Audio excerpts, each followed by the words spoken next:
Thank you very much, Soraya, for the introduction, and it's a pleasure to be able to give this lecture together with the clinician we work with, and we work already for more than 20 years probably together. So it is really nice to have someone you can communicate with.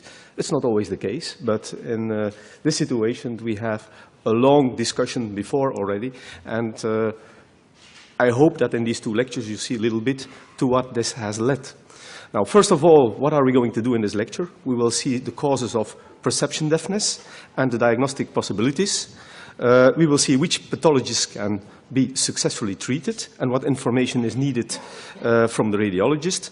And we will see some interesting cases which will highlight the imaging and treatment planning. Now, before we start, I emphasize this again. Imaging is only part of our diagnostic tools, so we see them in the whole diagnostic frame. And we've learned for young children to do everything in one shot. And this is mostly in the frame of the workup for cochlear implantation. Jan refuses to do children, only MR or only CT. So if we're going to image them, we do both of them, so that we don't need. Very young ones has changed now. Yeah, we used to do them very young, 2-3 months, but now there is a growing concern among the anesthesiologists to do it so early. So now we wait a little bit longer, and we do it from 6, 7, 8 months on. This has changed over the years. That's correct. So why do we image? Because in congenital hearing loss, about 20% of the cases we see something abnormal. That's a lot. And the other implications is, of course, that we need this information to be able to counsel either the parents or, for adults, the patients themselves. A nice example is large vestibular aqueduct. You need to know that because, as you know, minor head trauma can ruin or can degrade the hearing, so it's important to protect the head when they learn to bicycle, etc., etc., etc. It helps us to choose the best therapeutic option, which can be a hearing aid. In the old days, we didn't do anything about sensorineural hearing loss, but now we have cochlear implants, etc. So if there is an acoustic, we need to approach that. And for surgical approach, of course, we need imaging, telling us about potential complications, warn us about abnormalities, etc. And we need to choose the correct aid, which can be a specific electrode in cochlear implantation, for example. Specifically for cochlear implant, what kind of information do we need? Is the cochlea accessible? Is it open, implantable, or is it fibrotic, or is it ossified? Is the cochlear nerve branch, is it normal, or is it too small, or is it absent? We want to know that there are no central lesions that could jeopardize the ultimate function of our implant. And of course, we want to exclude a concomitant pathology. And this is an important thing. We don't think enough about concomitant pathology, but quite often we find a second thing which needs to be addressed by the clinician. Sensorineural hearing loss, it's inner ear loss, as you know. And the cause can be either the hair cells in the inner ear, or the nerve, or the central tracts, or the cortex. And so we need to watch or to look at all these structures when we try to get the diagnosis. So indeed, if you look and you do an imaging protocol, it should include, of course, the inner ear with the sensory organ of Corti. And from there on, you have the dendrites that have, these are going to the bipolar neurons in the spiral ganglia. Further, you will have axons that go down to the rhombencephalic part of the auditory pathway. And there we have, of course, connection with the ventral and the dorsal cochlear nuclei, the superior olivary complex, and the nuclei of the lateral lemniscus. Then you see these are located low in the brainstem. And then we have the ascending part, which is in the lateral lemniscus. And this is actually the mesencephalic part of the central auditory system. And that goes up to the inferior colliculus. Then we see the diencephalic part, which includes the medial geniculate body, the next center. And then you go, of course, to the cortex, where you have the lobus of Heschel and the planum temporale.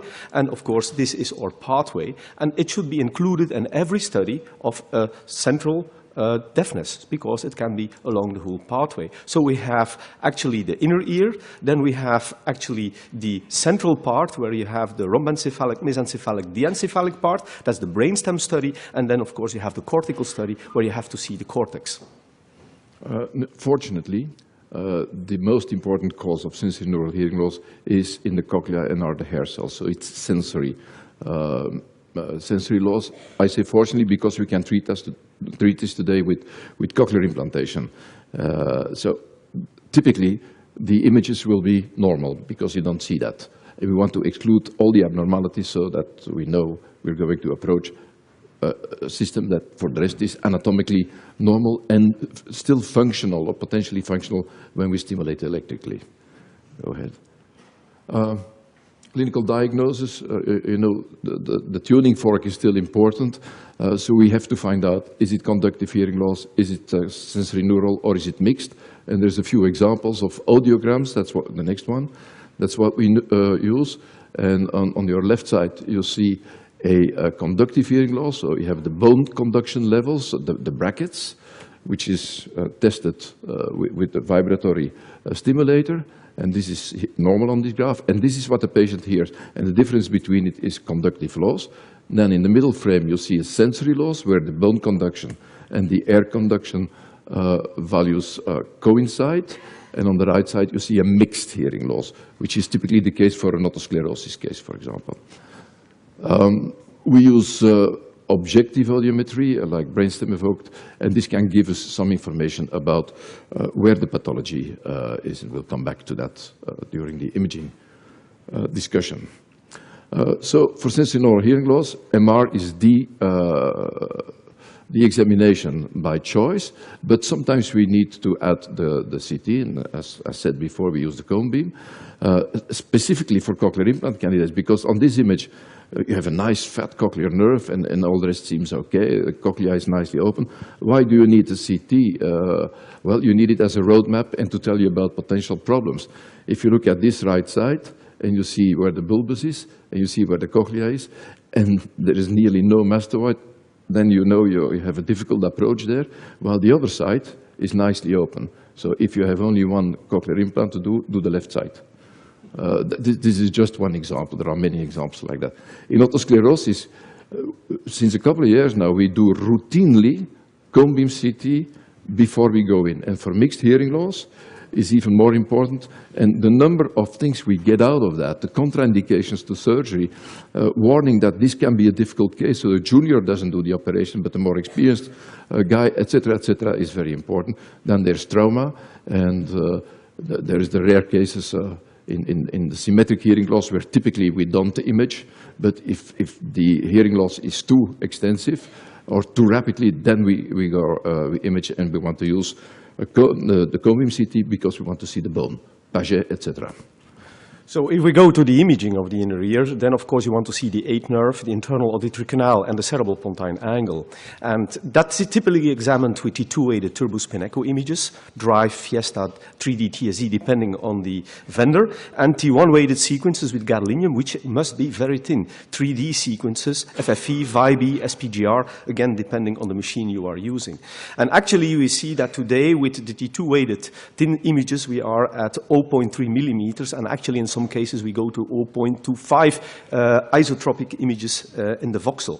That took 7 minutes. Actually, there's still advances in technology, and actually 3 months ago we moved to 5 minutes for the same resolution. So this is still improving, but I would push you, especially to go further in T1. Many people still use thick T1. Well, also if you have small lesions, you will miss them if you have not submillimetric T1. Submillimetric T1 should today be 0.5, 0.4 millimeters. Now, in the inner ear, of course, you can look at the children. There we will look for congenital malformations. And in adults, that's what you're looking for: otosclerosis, mixed hearing loss, trauma, intralabyrinthine schwannomas, labyrinthitis, and otodystrophia, Paget, fibrous dysplasia. Now, for the congenital ones, Senaroglu is a Turkish colleague working in Ankara, and he came up with an improvement of the classification done by Jackler, which was based on CT, on old CT in the 90s, or even before, I think. And the fantastic thing about this classification is that it is very useful to make decisions, to make clinical decisions. It tells us whether to use a cochlear implant or an ABI, a brainstem implant, for example. It will tell us about the facial nerve. It will tell us, and it predicts by categorization, what kind of problems we will meet as a clinician, gusher, facial nerve problems, etc. So it's a fantastic new thing. And there you see it, labyrinthine aplasia, cochlear aplasia, common cavity, incomplete partition, type 1, 2, 3. There the cochlea has normal dimensions, and the cochlear hypoplasia, where the cochlea has smaller overall dimensions. And there is then les hors catégories, large vestibular aqueduct, and a narrow internal auditory canal. The thing is that the labyrinthine dysplasias have clinically or anatomically a very bad correlation with nerve aplasias. Two different categories because, of course, the embryology is different. And here we see these major groups. Here you have the major malformations, no ear at all. Here you see that we have no cochlea, that's cochlear aplasia, and here you have a common cavity where the cochlea and the vestibule became one system. Then you have the incomplete partition where you have a kystic cochlea. Then you have a normal basal turn where the second and the apical turn are confluent, the modiolus is not completely formed, and then you have the X-linked in the past, which is the IP3. And here you see that we have the hypoplasia, a little, very little cochlea, then the cochlea which looks outside okay, but inside it already had some changes, and then you have a mini cochlea, actually, a very small one, which is the type 3. The one in the middle is the classic Mondini. Usually all these things were, the whole middle range was usually described as Mondini, but now we know better. And it has important implications because in the Mondini you still have a nice basal turn with the modulus, and they have excellent results in cochlear implantation, while in all the other categories the prognosis becomes worse. So here you have the one that in the past was called Michel. That means you just have a mastoid, there's no inner ear, there's no cochlea, nothing's left. The ossicles are there because that's a different embryological development, but there's no inner ear at all. So that means, well, you just cannot implant. That's very simple. So you will have to do, if you want to do some hearing, it will be a brainstem implant. Now here you see that in this case we have no cochlea, that's cochlear aplasia. That does not mean that you will see no nerves, because here you see the facial nerve and a common, not dividing, cochleovestibular nerve. So the cochlea is absent, but the nerve is still there. So actually, you should be able to put an implant in that cyst and stimulate the nerve. The question is, of course, what will you achieve? Well, you need to be able to counsel the patient or the parents of such children that this is not going to be an easy walk and that the results are very variable. And you need the information to know where exactly to find the place. We need the nerve to stimulate. We need a place filled with fluid to put the electrode in. That's what we need, and that's where we start from. Incomplete partition type 2, the Mondini, is of course a better case. Here you see that the second and apical turn are confluent. This is a normal one, this is an abnormal ear. You see also inside the internal partition, the normal separation between the scala is gone on the T2. And you see that we have a normal basal turn, but once we go to the second and apical turn, it's a cyst. So this was described by Carlo Mondini, and of course, if you want to implant, that's not so bad. No, these are excellent cases. They have normal outcome. In the congenital category, the imaging is so important to tell us which system to use. If you have a small cochlea, for example, we are using a shorter electrode where the contacts are closer together, for example. Sometimes if we expect a gusher, it's very nice to know that if it's a very big gusher, I do a subtotal petrosectomy as a first stage and then do the operation. If it's a smaller opening, you can use an electrode with a kind of stop, a cork-like electrode, so you can plug it. Facial nerve is very important for us to know where it is. The access to the space where we're going to put the electrode sometimes can be really, really difficult, and there the cone beam CT is a real guide for us. Then what else do we have? Gushers, yes. We want to be warned about that because of the risk for meningitis. Better to avoid that. And you see that depending on the classification, you can predict actually what kind of problem you most frequently will encounter. And that's why this classification is so well matched with what the clinician finds. And that's why they like it more than all the other classifications before. You need excellent imaging to be able to classify. If your imaging is not good enough, then you can't classify. Now, apart from these cochlear malformations, you also have, of course, the large vestibular aqueduct. And this is actually the one that we as radiologists should not miss, especially when it's bilateral, because minor traumata will decrease the hearing, and if the patient is not protected, that will cause a problem, and you have a deaf patient. Yes, well, we need to know that very young, because then we can counsel that the parents that by age 18, many of these kids will be deaf enough to receive a cochlear implant, and they should know this right in the beginning. It's a hard message. Then we come to otosclerosis, which is, of course, typically a mixed hearing loss. Sometimes it's more conductive, more perceptive, but it's mixed.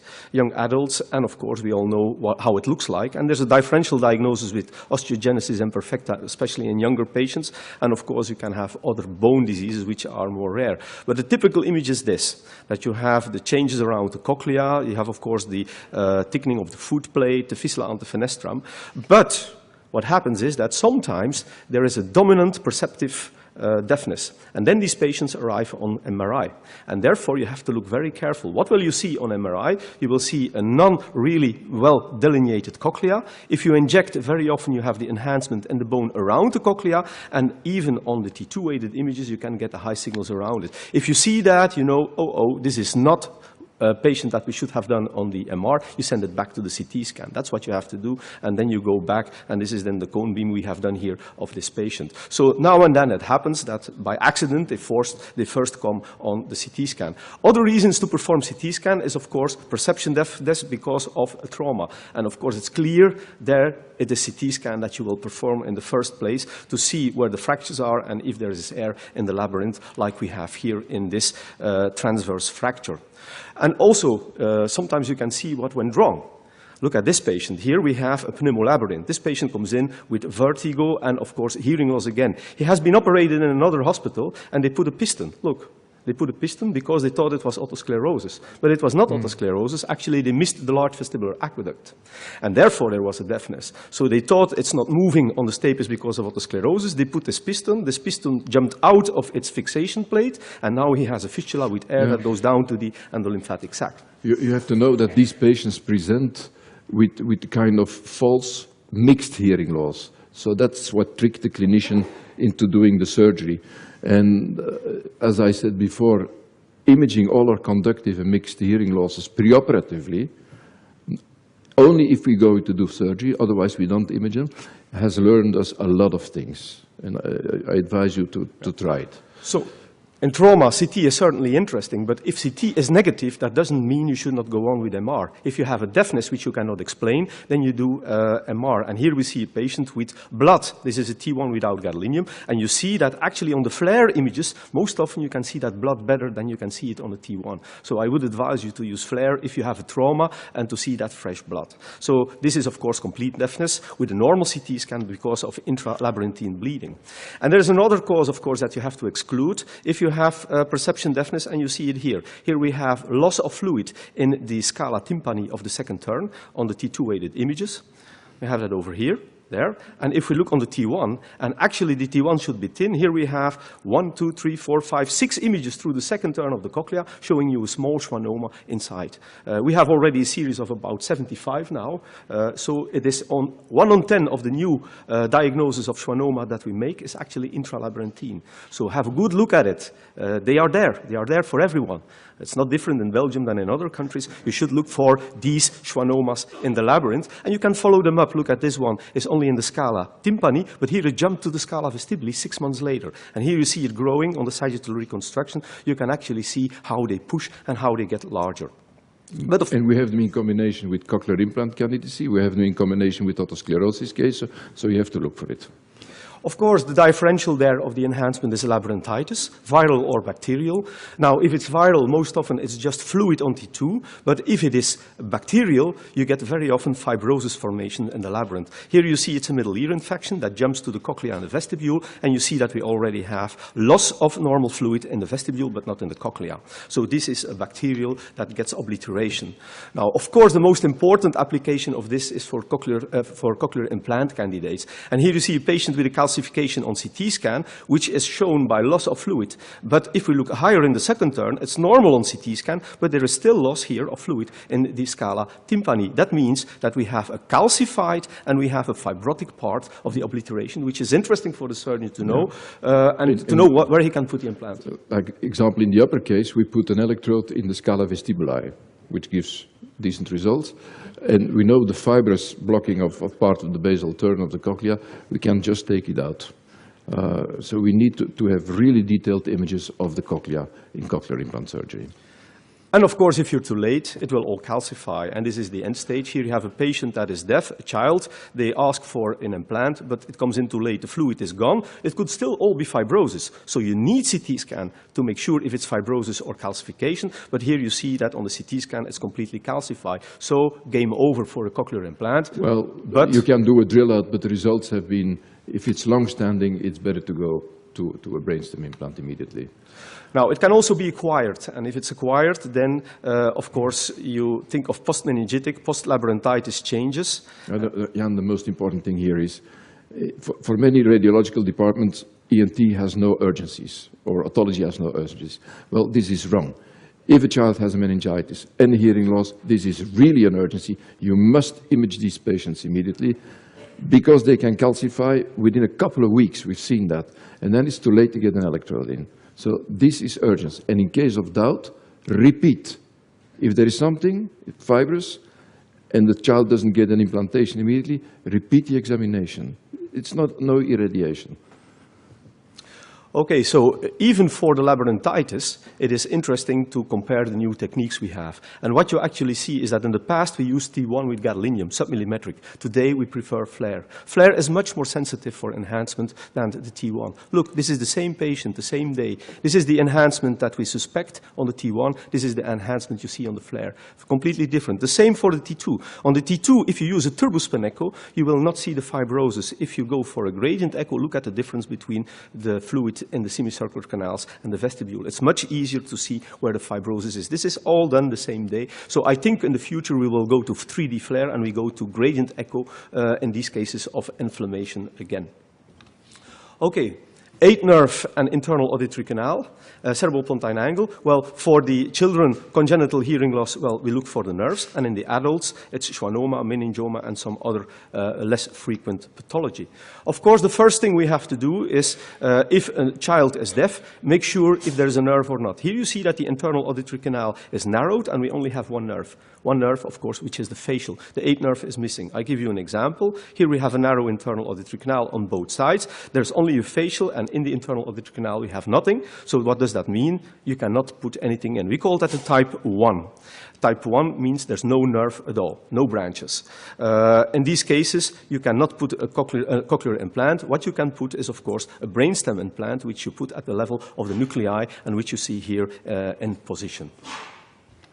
Of course, there is another possibility. You can also have cochlear vestibular nerve dysplasia. Then the nerve is there, but it's abnormal. The cochlear branch can be hypoplastic, it can be absent, or you can have, as we already seen a case, only one nerve which is not splitting. We call that the UCN. It's a type 2 because there is a nerve, not a type 1, and the type 2 is divided in HCB, ACB, and UCN. So these are the classifications we are actually following. And here you have an example of a patient with a normal nerve on the left side. There's a vestibular nerve and a facial on the right side, but there's no cochlear branch. What does that mean? If you reconstruct it, the cochlear nerve here on the bottom is missing, and we see it normal on the other side. You also can see that actually on CT scan very often, because the modiolus is not really coming to the base of the cochlea, and you have a bigger distance. But that's not always the case, so don't rely on that. You have to see if the nerve is there or if it's not. So in this patient, on the right side, of course, if you would put an implant, it will not work.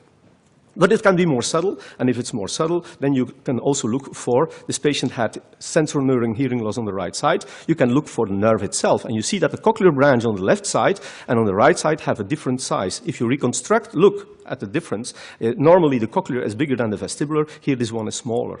Can you implant? Yes, you can implant. What will be the results? We have to wait to see that. And here you see the other one, where we have the common nerve going in and a facial nerve. It's not dividing, and it's going to a common cavity. Well, you see the normal side, the 4 nerves. Here we have a facial and a common. Once again, can you implant? Yes. There is a nerve, yes, but what will be the results? Well, probably this better than this. Very prudent counseling, yeah.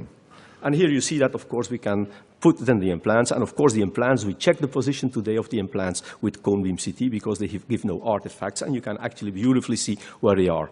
Now, the big group of the sensorineural hearing loss and imaging is actually when you look for the 8th nerve and the schwannomas. Now, if you do that, the most important thing that the clinician actually needs is know how large is it? Is the tumor growing? And of course, also where is the facial nerve? And here you see that we actually routinely, and that goes very fast now, always measure the volume and then tell the surgeon if it's growing or if it's not growing, if there's a reason to take it out or not. So it's easy to do and you can easily pick it up. But sometimes they're very small, then it's useless to measure. But I want to stress to you that today with the high resolution, especially 3T, we see the ganglion of Scarpa all the time. So you cannot know if that's a normal ganglia or if that's a beginning schwannoma. And most of the schwannomas start exactly in the ganglion of Scarpa. Now, here you see that we have such a little nodule. We inject, and what happens? Nothing. It's not enhancing. This is a ganglion of Scarpa. Here we see another one, and you see that we inject, and we see that there is a schwannoma beginning in the ganglion on the upper and the lower vestibular nerve. Here another one. Is this a schwannoma or a ganglion? You inject, it is a schwannoma starting. Another one, it's a schwannoma starting. So the ones that believe that they can screen for schwannomas without gadolinium, forget about it. That's just impossible. So you have to inject, or otherwise it's not a complete study. Now, another thing is that, and that is very important to know, and I think we will hear why, is if you see a schwannoma, don't just say, okay, I've seen it, I'm a good radiologist, I put it in the report, I'm happy, I've seen it. No, for me, if the moment you see a schwannoma, then the other ear becomes the most important, because the surgeon will do something completely different if he knows there's pathology on the other side. So here on the other side, do you see anything? The ganglion of Scarpa. Yes, but we inject and it's enhancing. So instead of one schwannoma, we have two. It's an NF2. So will you take it out then? Yeah, well, it depends on the situation. Then it's a whole other game. Yeah, we have to know it. So it's so important to know if there's a contralateral problem. So always check. If you see one schwannoma, check the other side. Of course, it's not always schwannoma. The number 2 is, of course, a meningioma, which has a big, broad-based implantation on the temporal bone. We see that we go into the internal auditory canal, and you can see that also these meningiomas can grow into the cochlea. So here you see the cochlea is completely taken by the meningioma, and if we just take it 3D, you see that we have the cast of the meningioma, which is actually beautiful inside of the labyrinth. So that's the difference. Now, typically, and we've seen that very often, if you want to distinguish, look in the coronal plane, and very often you have this straight line, which is never there if you have a schwannoma. And another thing that you sometimes see is the curtain-like image, where you have the meningiomas on the anterior and posterior wall. These are some of the signs that tell you you are dealing actually with a meningioma. Now be careful again. Here we have a lesion in the cerebrum. Yep. Okay. So you see that there are a lot of different pathologies that you can find. And just to sum up, I will go to the central. If you have the central auditory pathway, you should exclude pathology there as well, in the nuclei and, of course, in all the pathways that we have seen so far. But very important is that you should check also these pathologies, like multiple sclerosis, we have here.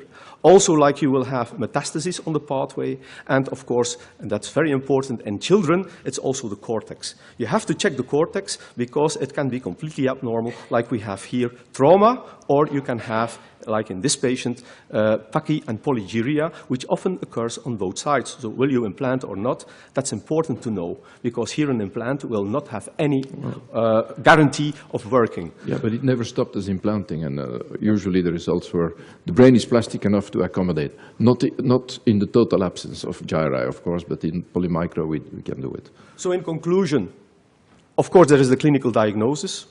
You should check the inner ear. Schwannomas, labyrinthitis, well, that you will exclude with MR. Therefore, you need submillimetric T1 and T2. And in the future, that will be replaced, as I told you, probably by flare and gradient echo T2. Then, if it's mixed hearing loss, then, and bilateral symmetric, then, of course, you could go, if everything is bad, it goes wrong with the patient, because in normal circumstances, you think it's just presbyacousie. But If you have more questions clinically, you can go to CT scan to exclude Paget's disease and dystrophias. In congenital hearing, it's very simple. It's MR and CT together. Central in the cerebral-pontine angle and the internal auditory canal, what you exclude is schwannomas, meningiomas, and metastases. And first examination is MR, T1, and turbospan echo T2. Sometimes T2 star to see blood, if there's a trauma as well. Gradient echo T2 to see the fibrosis in the labyrinth, and sometimes FATs had to exclude FAT. Congenital deafness, well, once again, in that area, MR and CT both together. And the central auditory pathway, if you think it's there, you exclude MS, infarctions, and trauma. It's, of course, T2 proton density of the brainstem, T1 gadolinium, and diffusion to exclude acute infarctions. But important is to know where to look.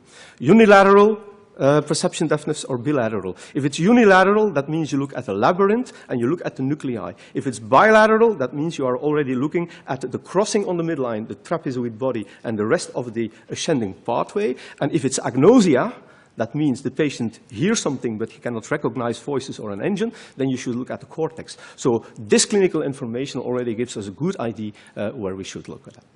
Okay, so thank you. You need to get it from the clinician then. Yes, of course. Yeah. Many Thank thanks you. for highlighting